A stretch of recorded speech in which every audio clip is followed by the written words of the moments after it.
Setelah beberapa edisi yang lalu disampaikan tentang spiritualitas dunia pewayangan dan berlanjut pada perkembangan dunia pewayangan dari masa ke masa sampai dengan pasca kemerdekaan, serta tuntunan atau ajaran serta amanah wali sangat terkait perkembangan wayang untuk kepentingan dakwah Islam.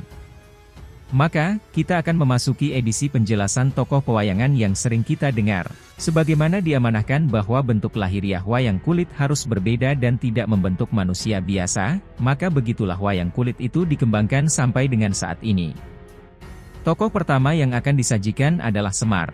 Semar berasal dari kata misma'arun yang berarti paku. Paku dalam kesehariannya adalah alat untuk memperkokoh sesuatu, sedangkan yang dimaksud Semar sebagai paku adalah Semar itu ibarat ajaran agama Islam yang membuat kokoh dunia.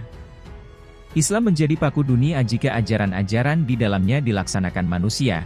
Karena ajarannya menjanjikan dunia menjadi kokoh dan teratur, Islam tak hanya mengatur hubungan manusia dengan Tuhan, tetapi Islam juga merupakan way of life yang lengkap dan sempurna bagi manusia. Menuju hidup yang damai dan bahagia dunia akhirat, Semar identik dengan warna hitam. Hal ini mempunyai kandungan filosofis barang siapa yang didampingi Semar. Hidupnya tidak goncang, tetapi suci murni, wajar, dan tidak diliputi sifat kemunafikan. Hal ini sesuai dengan warna hitam. Sebagai warna yang sulit untuk diubah-ubah, demikian pula manusia yang berjiwa Semar. Hidupnya tidak akan berubah-ubah tetapi tetap menjaga kesucian jiwanya. Dalam wayang kulit tokoh Semar mempunyai tugas sebagai pamomong dan penasihat para kesatria untuk selalu menempuh jalan yang benar dalam hidupnya, maka siapa saja yang didampingi Semar tidak pernah gagal dalam tugasnya dan tidak pernah kalah dalam perang. Keadaan yang demikian bisa dilihat pada para Pandawa. Sebenarnya kemenangan Pandawa bukan karena kekuatan mereka sendiri, melainkan karena mereka selalu didampingi Semar dalam setiap langkahnya. Andai kata Semar meninggalkan mereka, maka mereka pasti hancur. Karena Semar selalu memberi tuntunan ke arah kebenaran, karena ia seolah-olah telah menuntun cahaya ke jalan yang benar, Semar menurut ukuran fisik manusia tidaklah bagus. Tetapi bagi orang Jawa di balik semua itu terdapat tanda dan nilai keilahian yang sebenarnya.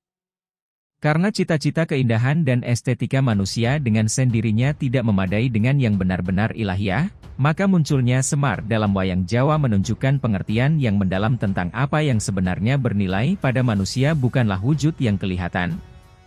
Bukan pembawaan lahiriah yang sopan santun atau kehalusan dalam tata krama, tetapi sesungguhnya yang menentukan derajat kemanusiaan seseorang adalah sikap batinnya. Dari uraian tersebut di atas, penulis berpendapat bahwa dalam diri Semar terdapat nilai-nilai pendidikan Islam terutama nilai-nilai kesusilaan dengan basis akhlak dan nilai-nilai keindahan dengan basis ihsan. Hal ini digambarkan lewat tokoh Semar walaupun berbentuk fisik jelek.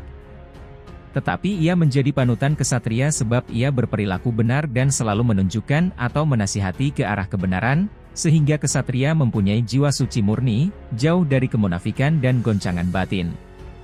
Perilaku seperti ini merupakan bentuk dari pengalaman ajaran Islam yang mampu memperkokoh kehidupan dunia. Jangan dilihat dari sisi fisiknya saja, tetapi lihat juga hatinya, sebab siapa tahu ia adalah manusia seperti Semar, walaupun fisiknya jelek tetapi jiwanya bersih dan suci.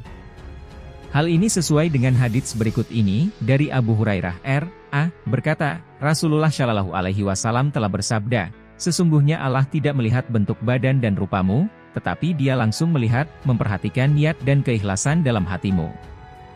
Jadi nilai atau kualitas manusia bukan terletak pada bagus dan indahnya fisik, material, tetapi lebih pada rohaniahnya. Walaupun fisik seperti Semar tetapi jika berjiwa suci dan lurus akan jauh lebih bernilai dari yang fisiknya bagus dan indah tetapi hatinya busuk dan jahat.